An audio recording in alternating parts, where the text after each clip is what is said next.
నమస్తే welcome to Suman TV. నేను మీ విష్ణు. ప్రస్తుతంతో పాటు ఆప్షన్స్ ట్రేడర్ కార్తీక్ నాగడి ఉన్నారు. తనతో మాట్లాడదాం. హలో కార్తీక్. Hello sir. ఎలా ఉన్నారు? I am good sir. మీరు? ఎస్, నేను బాగున్నాను కార్తీక్. అయితే మనం లాస్ట్ వీక్ ఒక సెషన్ చేసాం, ఫస్ట్ సెషన్. సో మరి ఫస్ట్ సెషన్ నుంచి ఆడియన్స్ రెస్పాన్స్ ఏ విధంగా వచ్చింది? చాలా మంచి పాజిటివ్ రెస్పాన్స్ వచ్చింది సార్. ఈవెన్ నాకంటే మా ఫ్యామిలీ చాలా హ్యాపీ ఫీల్ అయ్యారు. That's fine. Okay, very good response. అయితే మన లాస్ట్ వీక్ వీడియోస్ చూసిన తర్వాత చాలా మంది ఆడియన్స్ ఫ్రీక్వెంట్గా ఒక దాని గురించి అడుగుతున్నారు. కార్తీక్ వాళ్ళ పోర్ట్ఫోలియో డైవర్సిఫికేషన్ అసలు ఏ విధంగా చేస్తున్నారు, అండ్ వీళ్ళ పోర్ట్ఫోలియోని ఏ విధంగా డిజైన్ చేసుకున్నారు అంటే కూడా చాలా మంది అడుగుతున్నారు. మరి దేని గురించి మీరేం చెప్తారు, మీ పోర్ట్ఫోలియో మేనేజ్మెంట్ గురించి?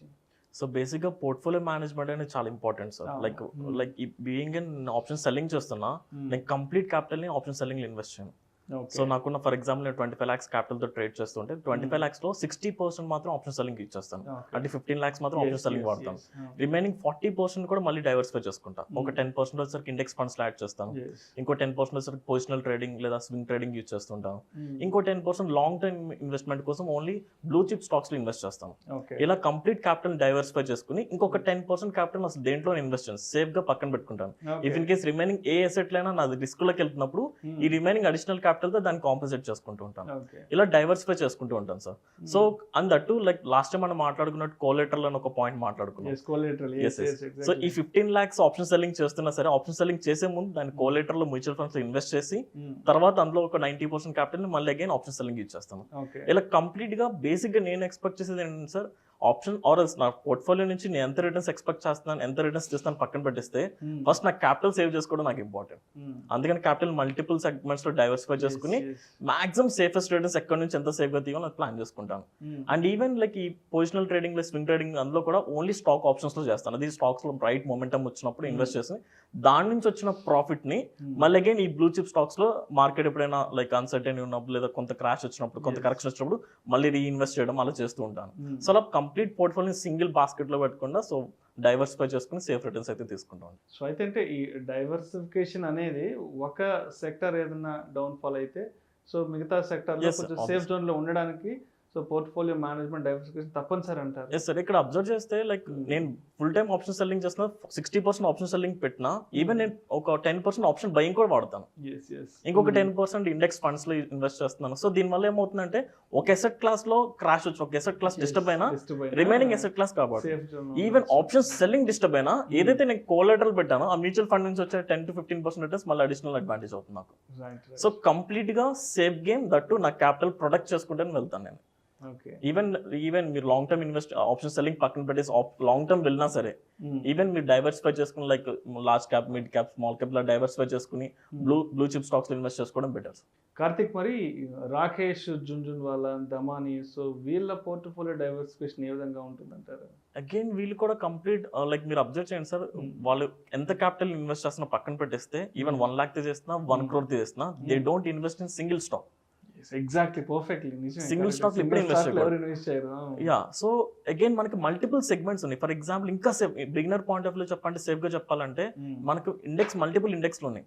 Nifty 50, bank Nifty, Nifty IT, Nifty auto. Like rather than investing in single ఒక కంపెనీలో కానీ ఒక ఇండెక్స్ లో ఇన్వెస్ట్ చేసే బదులు మీరు డైవర్సిఫై చేసుకుంటే బెటర్.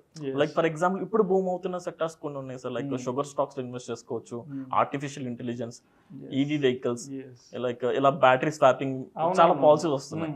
లైక్ డిఫెన్స్ సంబంధించిన స్టాక్స్ ఇలా ఇన్వెస్ట్ చేసుకోవడం వల్ల లైక్ బేసిక్ గా నేను ఎప్పుడు ఎలా డైవర్సిఫై చేసుకుంటానంటే యూనియన్ బడ్జెట్ బాగా ఫాలో అవుతాను sir.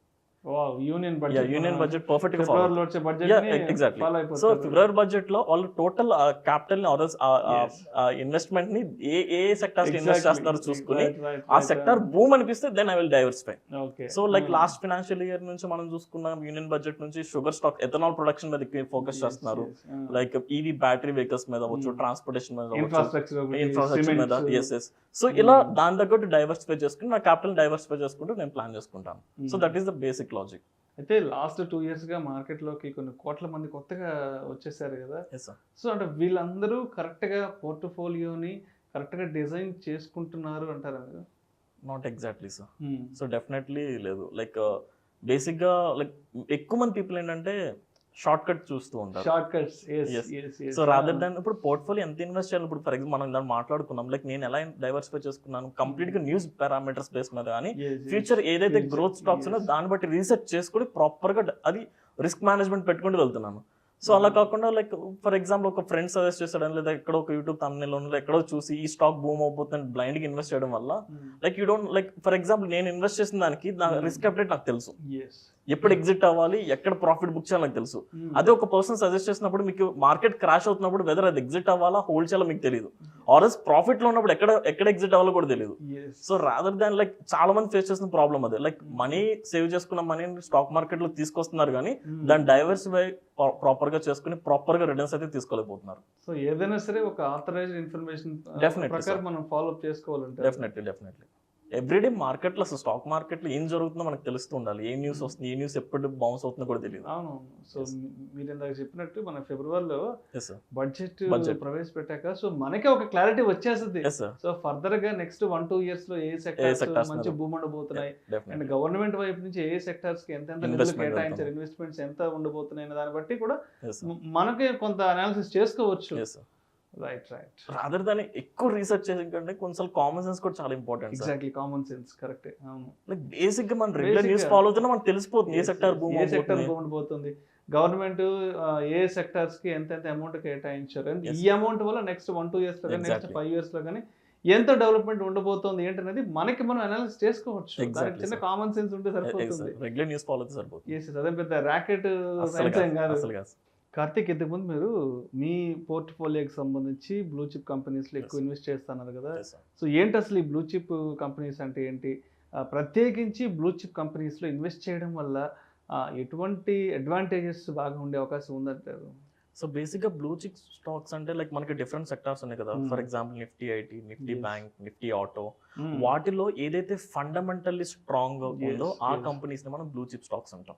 For example Nifty bank చూసుకుందాం అంటే అందులో ఓన్లీ బ్యాంకింగ్ సెక్టర్ స్టాక్స్ ఉంటాయి. ఇందులో హెచ్డిఎఫ్సి బ్యాంక్ అనేది చాలా ఫండమెంటల్లీ స్ట్రాంగ్ కంపెనీ అండ్ చాలా లార్జెస్ట్ కంపెనీ. సో ఇలా ఆ పర్టికులర్ సెక్టర్ ఏదైతే బెటర్ గా పర్ఫార్మ్ చేసి like with large capitalization more than 20,000 crores large capitalization ఉందో వీటన్నిటిని మనం బ్లూ చిప్ స్టాక్స్ అంటాం. సో బేసిక్ గా బ్లూ చిప్ స్టాక్స్ లో ఇన్వెస్ట్ చేయడం వల్ల మనకు చాలా అడ్వాంటేజెస్ ఉంటాయి. సో అడ్వాంటేజ్ ఏంటంటే ఇవి ఫండమెంటల్లీ స్ట్రాంగ్ ఉంటాయి అండ్ హై మార్కెట్ క్యాపిటలైజేషన్ ఉంటుంది. దానివల్ల ఏమవుతుందంటే ఈవెన్ మార్కెట్ లో చిన్న చిన్న కరెక్షన్స్ వచ్చినా ఇది అంత పెద్దగా రియాక్ట్ అవ్వదు. సో మార్కెట్ లో వచ్చే ఈ కరెక్షన్స్ బ్లూ చిప్ కంపెనీస్ పెద్దగా రియాక్ట్ కావంటారు, అంటే కొంచెం safe compare to remaining stocks తో కంపేర్ చేసుకుంటే ఇవంత ఫాలో అవ్వవు. అండ్ మార్కెట్ స్టేబుల్ అయినప్పుడు మార్కెట్ రైజ్ అవుతున్నప్పుడు ఇవి ఫాస్ట్ గా రైజ్ అవుతాయి. So that is the biggest advantage. And దాంతో పాటు బేసిక్ మనం ఇన్వెస్ట్మెంట్ చేస్తున్నప్పుడు being an investor point of వ్యూలో ఇంకొక ఇన్కమ్ సోర్స్ కూడా చూస్తాం, డివిడెండ్స్. ఆబ్వియస్లీ అందరూ డివిడెండ్ ఎక్స్పెక్ట్ చేస్తారు, కంపెనీకి ప్రాఫిట్స్ వచ్చినప్పుడు ఎంత డివిడెండ్ ఇవ్వగలరు ఏంటి. సో ఈ బ్లూ చిప్ స్టాక్స్ ఏంటంటే కన్సిస్టెంట్ గా పాస్ట్ 5 years or 10 years నుంచి కూడా కన్సిస్టెంట్ డివిడెండ్ మెయింటైన్ చేస్తూ ఉంటాయి. అండ్ ఈవెన్ వాటి క్యాపిటల్ ఈవెన్ బ్యాలెన్స్ షీట్స్ అవ్వచ్చు, వాటి డెబ్ట్స్ అవ్వచ్చు, గ్రాడ్యువల్ గా తగ్గుతూ వస్తుంది, ఎకనామిక్ పారామీటర్స్ అని ఇంక్రీజ్ అవుతూ ఉంటాయి. సో స్టేబుల్ గా ఫండమెంటల్లీ చాలా స్ట్రాంగెస్ట్ కంపెనీస్ ఆ పర్టికులర్ సెక్టార్ లో స్ట్రాంగెస్ట్ కంపెనీస్ అంటే బ్లూ చిప్ స్టాక్స్ ఉంటాం. ఫర్ ఎగ్జాంపుల్ రిలయన్స్ అవ్వచ్చు, Asian paints, ITC, Hindustan Unilever, ఇవన్నీ కూడా బ్లూ చిప్ స్టాక్స్. వీటిలో ఇన్వెస్ట్ చేసుకోవడం వల్ల ఈవెన్ కరెక్షన్ వచ్చినప్పుడు పెద్ద లాస్ రాదు, ఈవెన్ మార్కెట్ ఇంక్రీజ్ అవ్వడం కొంచెం సేఫ్ రిటర్న్స్, బెస్ట్ రిటర్న్స్ వస్తాయి. So that is the advantage. Thank you so much Karthik. Audience ఏదైతే అడుగుతున్నారో మీ పోర్ట్ఫోలియో డైవర్సిఫికేషన్ సంబంధించిన ఇన్ఫర్మేషన్ మన ప్రేక్షకులకు చాలా డీటెయిల్ గా తెలియజేశారు. Thank you so much.